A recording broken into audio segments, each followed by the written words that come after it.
Welcome back. Victoria and Eric are waiting in the wings behind our virtual curtain.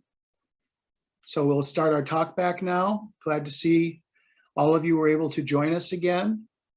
Just a reminder to please submit your questions and your comments via the Zoom chat feature.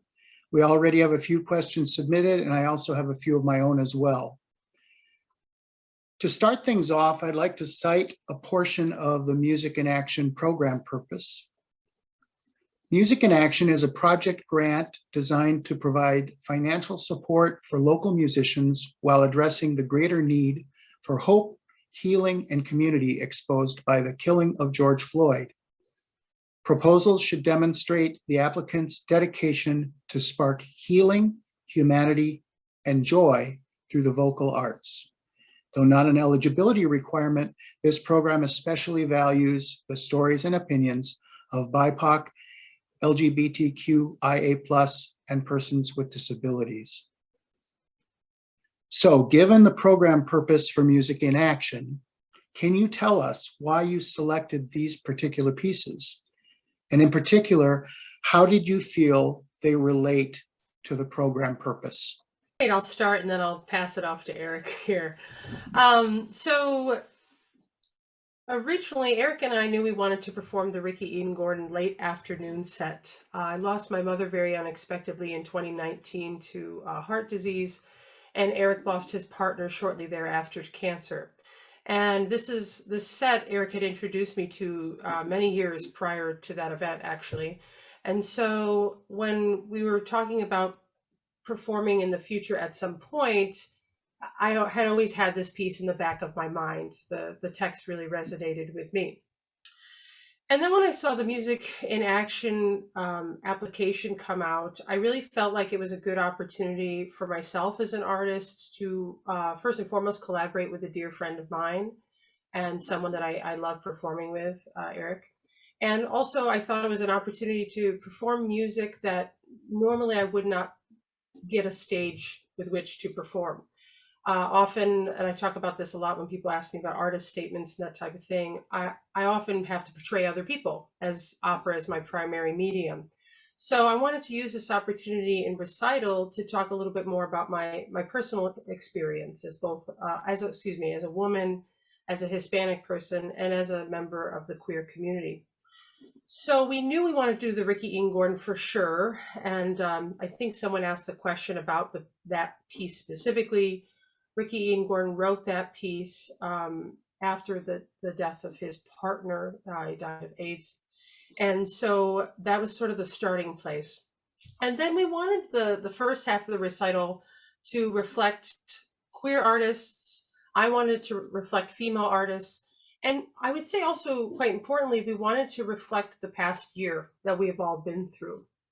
So the first piece, Unia, I actually performed with the Loft recital series in town. And that is about a wedding in Cuba between a trans woman and a homosexual male who had AIDS. And the text really spoke to me, this idea of not seeing, as it says in the text, not seeing the illness of the other, not seeing the otherness of the other, and these two being exactly who they needed to be and who they are.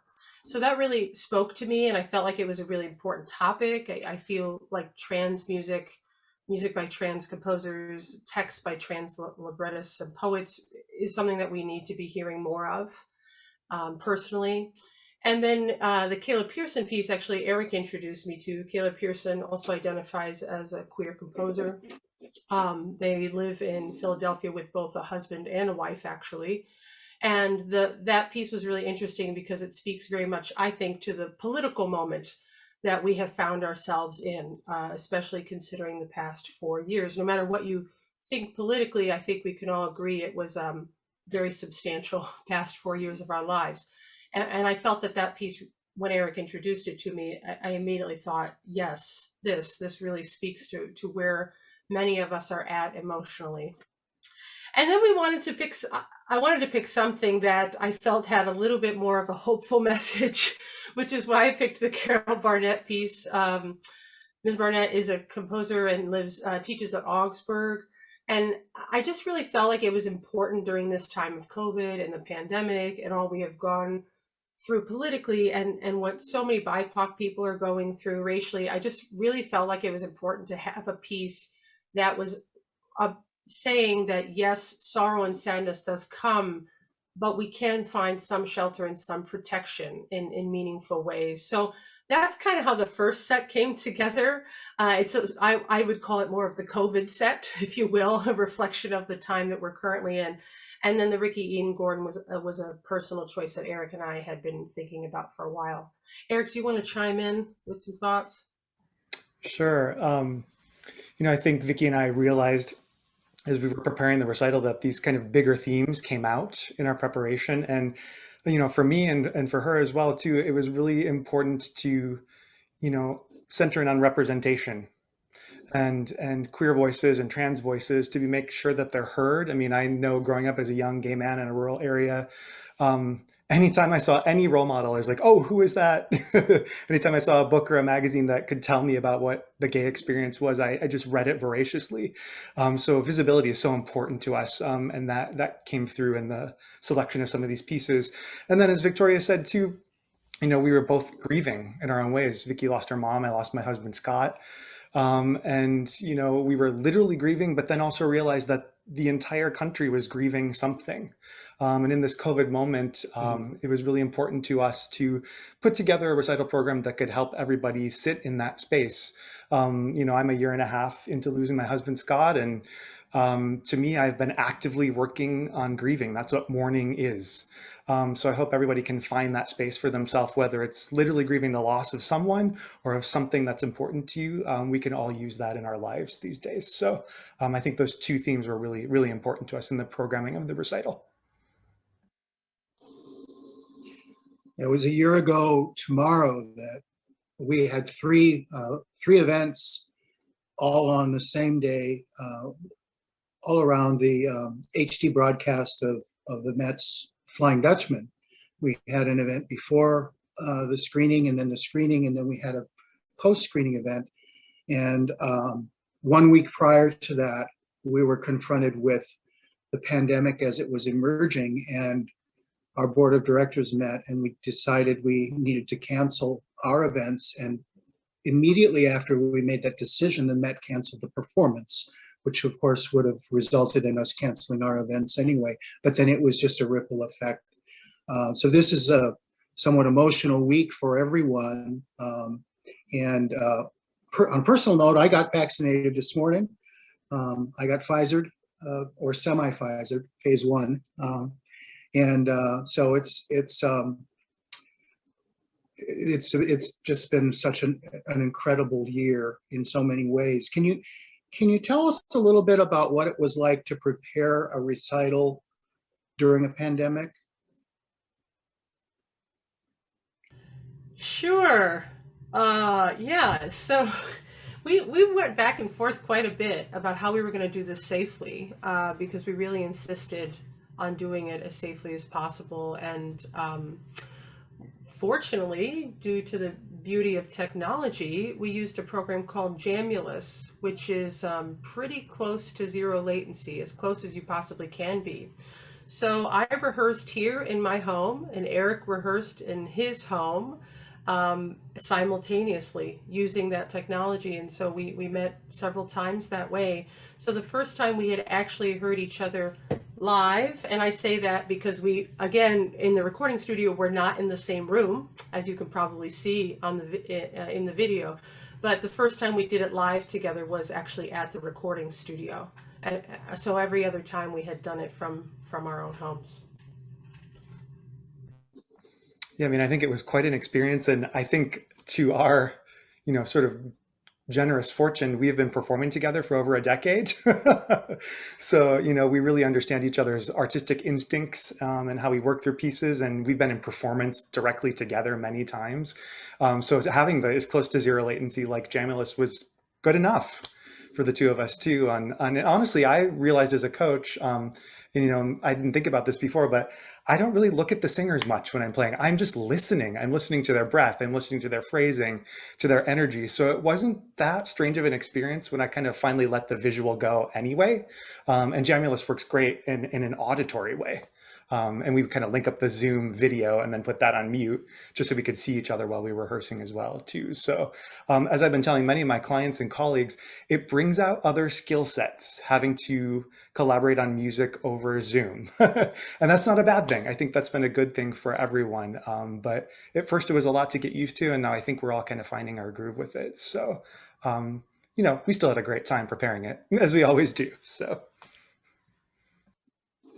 The impact of technology on the world of opera in particular, I think, is pretty profound. And when you think back just to the days when seeing an opera on film or video was a relative rarity, the emphasis on acting and how someone appeared in close-up was not nearly as profound as it is today. I mean, the acting ability of opera singers today seems to me at least to be significantly greater, and the requirements are greater than they were before.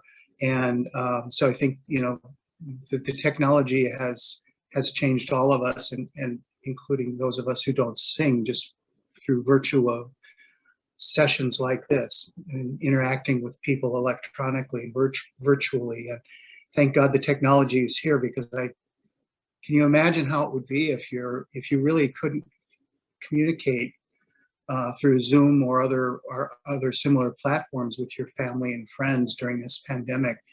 I mean, there's always the phone. We've had the phone for a long, long time, but it's not quite the same as seeing someone's face. Can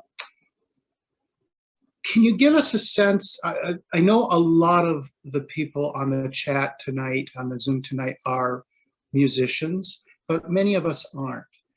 Can you tell us a little bit from your perspective about how artists are making their way through this pandemic, and perhaps what thoughts for the future might be? Yeah, And that's a question from someone in the audience. Yeah, that's a really great question. I think that moving forward, a few themes have emerged that I've seen amongst my colleagues and friends. And I think first and foremost is that many of us have tried our best to rise to the occasion and become imaginative and innovative in the way with which we present programming. Case in point, as you noticed with tonight's performance, it kind of looked more like a studio recording, and that was intentional. We really wanted it to reflect the time that we are in. We didn't want to do the get in a concert hall, wear our gown and suit, and pretend nothing has changed. And I think you see that a lot currently. I see friends all the time giving really beautiful recitals. I'm seeing lots of companies doing fantastic operatic digital performances.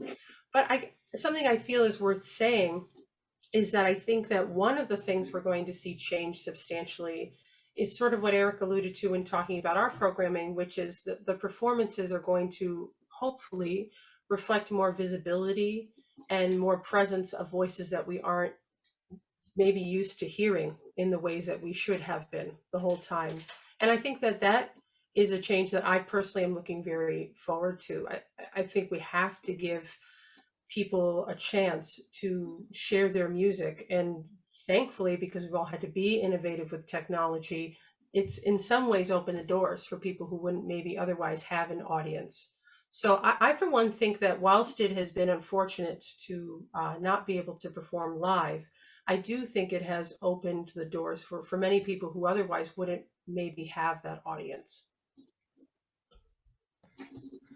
Yeah, I think that's exactly right, Vicky. And I think about my own personal experience as an artist, and what some of my full-time classical artist clients have been going through too. It's just been an absolute roller coaster ride, because at the beginning of all this, I was about to open a production of La Boheme at Theatre La Teda as the music director. And we did all three of our preview performances, and then we shut the show, and it never opened. So that was a strange experience for everyone. And at that time, we thought we were going to be back 4 or 5, 6 weeks, 8 weeks later, whatever it might be.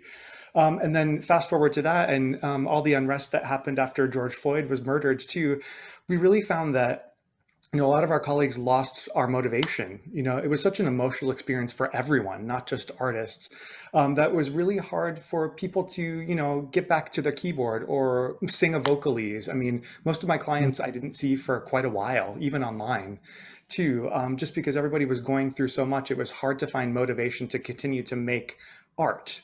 And then I think fast forward 6, 7 months later, we realized, oh, this is a real inflection point in arts. And we as artists have a duty and a craft to help push society forward a little bit. The arts have always been in some ways progressive and ahead of society a little bit. So I think that gave artists a real sort of chance to get back to their skills, get back to their music making and their art making, and kind of stockpile all of this creativity, knowing that we're about ready to unleash it again when we can get back together. So I think it's been an absolute roller coaster. But to Vicky's point too, I think one thing that I hope will change on the other side of this is technology has given so many communities access to the arts. And that's huge, because one thing we're asking as artists right now is, what is the point of an artist in a community? How can we serve our communities and other communities besides ours? So we're at a real inflection point to reanalyze what the purpose of art making is, and to see how we can help the communities around us and be really community oriented. And so there are many people that would never come to a concert hall because they don't feel welcome there.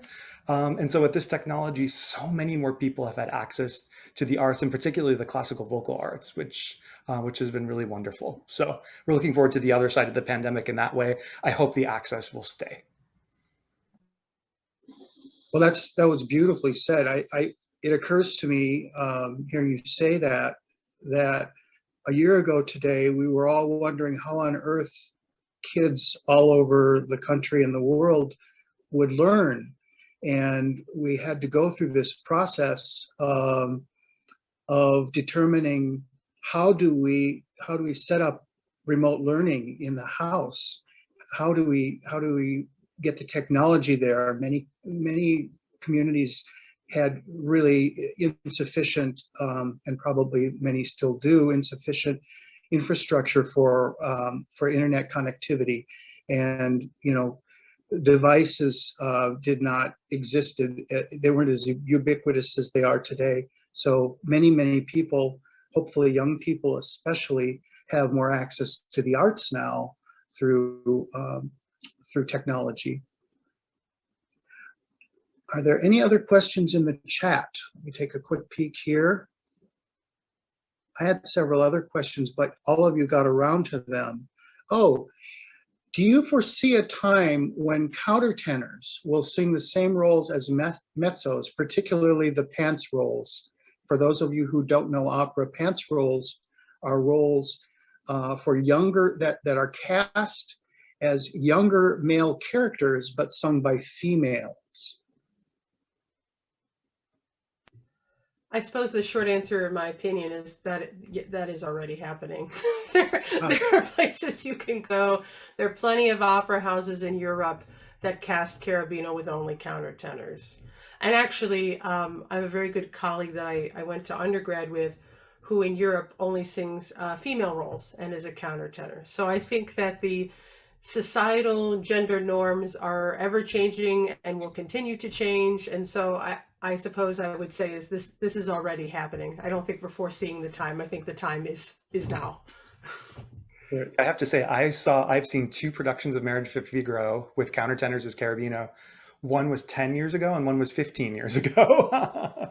So I think, I think, with more access in terms of talking about how countertenors find their way through this particular art form, you're going to be seeing much more of that for sure. Great. There are quite a few very good countertenors today, and I know I've been in touch with opera for about 40 years now, and I don't recall earlier in the first couple of decades even being aware of more than 1 or 2 countertenors. Just at that point. And I know several personally now that are really wonderful. And so good. That was an interesting question. Do we have any other questions? As I said, I had several questions in case everyone was sitting on their hands, and the questions that I had got answered in the process of talking about other things. I do see one question, Mike, that I want to point out. It says, can you tell me a little bit about the late afternoon set and what Oh, spoke yes, the thank you. most to both of you? So as I mentioned, the late afternoon set written by Ricky Ian Gordon was after the loss of his partner. And one of the poets, Marie Howe, lost her brother to AIDS as well. And Marie Howe, Jane Kenyon, and Jean Valentine were also all friends in poetic circles, and Ricky Ian Gordon then also befriended all of them. So it's a really interesting, beautiful set about loss and love and life. It did not premiere all at once. Lorraine Hunt Lieberson performed, I believe it was Otherwise and Let Evening Come. Don't quote me directly on that first, sort of the bookends of it. And then Margaret Lattimore proceeded to do the subsequent performances and is sort of the recording for that particular cycle. I would say personally, the piece that really resonates with me and continued to resonate as we were rehearsing the recital is What the Living Do, which was, as Eric and I talked about in detail, very much celebrating the beauty of the everyday things rather than large epic life moments. And so in that cycle, I just personally found myself constantly thinking about that the meaning of life and what are we all doing on this planet is not some grandiose large thing. It's really the everyday interactions that we have and taking the moments that we are present in to be grateful. So that piece spoke particularly closely to me. Eric, what do you think? Yeah, Victoria and I talked a lot about that particular piece because, we realized, and I certainly realized this, my husband Scott battled cancer for 4.5 years, and I was his primary caregiver. So, we realized, even Scott and I realized this in the midst of his terminal illness, that it was the little things. It sounds like such a cliche, but that's actually what life is. It is those little things, as much as we celebrate the big things, and they're also a part of life as well, too. I think the piece that resonated most with me was Just Now, simply because, Scott was in home care hospice at the end of his life for probably about 3-4 weeks. And that particular piece encapsulates what a moment to moment day is like in that. So, even when you have a wonderful community surrounding you, as we did, people don't necessarily see every moment. Only you and your partner or your husband see that together. And I just love that poetry. And I would say all the poems in the set are very knowing of what it's like to be a caregiver with someone who's working through a terminal illness. But I love Just Now for that reason. It's very, I feel like I experienced all the things in that poem when I was caring for Scott. So. I should mention that Mark Campbell, who is, if you don't know him, very well known librettist, mentioned that everyone should read Marie Howe's book of poetry, What the Living Do. So I just wanted to point that out. Thanks for that suggestion, Mark.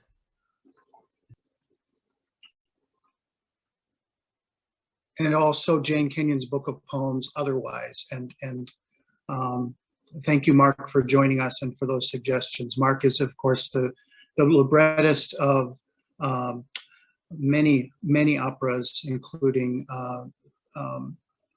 Silent Night, which of course had its world premiere here at the Minnesota Opera. Vicki, did you want to say anything about Out Front?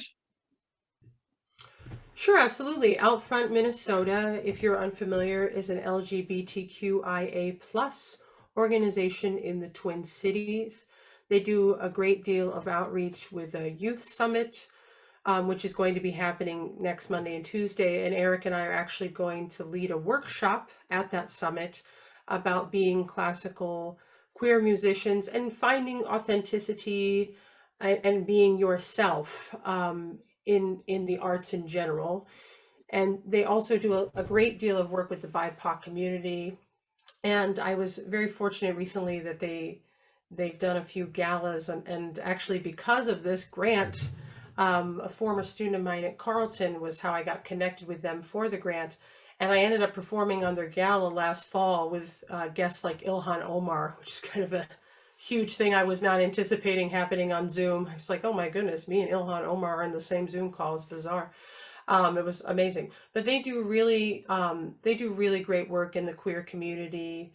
They work with places like Claire Housing, so they're very involved with various aspects of both politically and socially and community based organizations for queer people in the Twin Cities.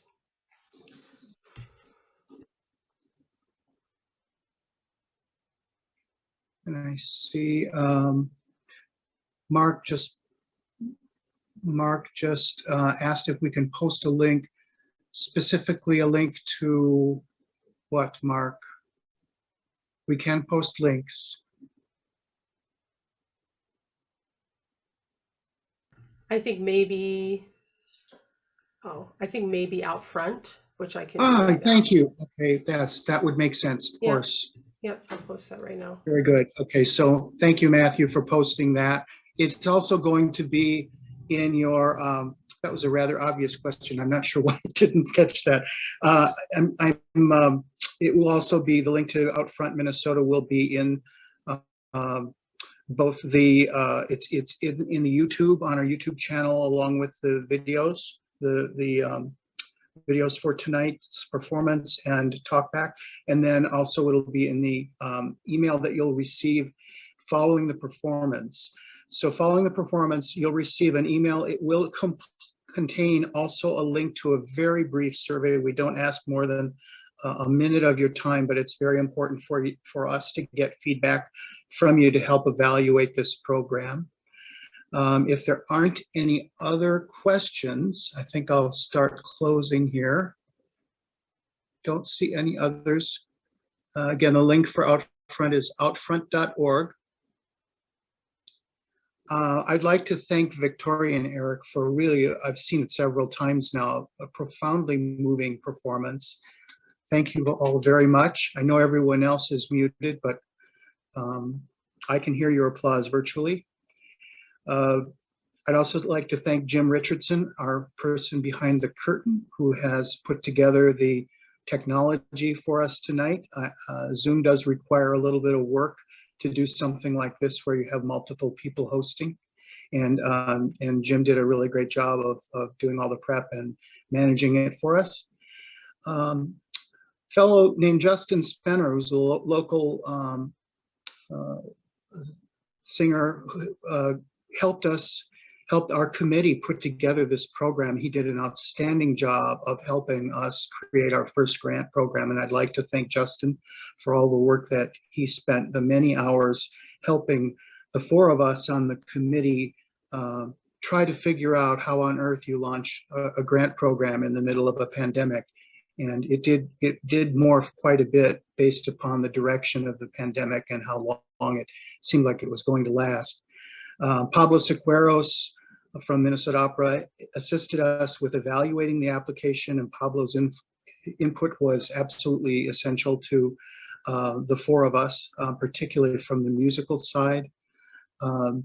The board of directors of the Wagner Society, all of whom made a personal financial commitment to this project. We all felt very deeply about helping our local artists and doing what we could to help the community as well. And just to give you an idea, initially, we were hoping that we would be presenting performances out in the public because this was back in June, and we were hopeful that by end of summer, while in Minnesota it was still warm enough, we would be in a position to have performances in public. And then that morphed into virtual and morphed into further into pre-recorded. And finally, thanks to all of you for joining us tonight. And most especially, thank you for supporting your local artists. It really is absolutely crucial. It's going to take a long time for everyone to recover from this pandemic, but we're heading in that direction. And thank you again for joining us, and we'll look forward to seeing you again very soon. Take care.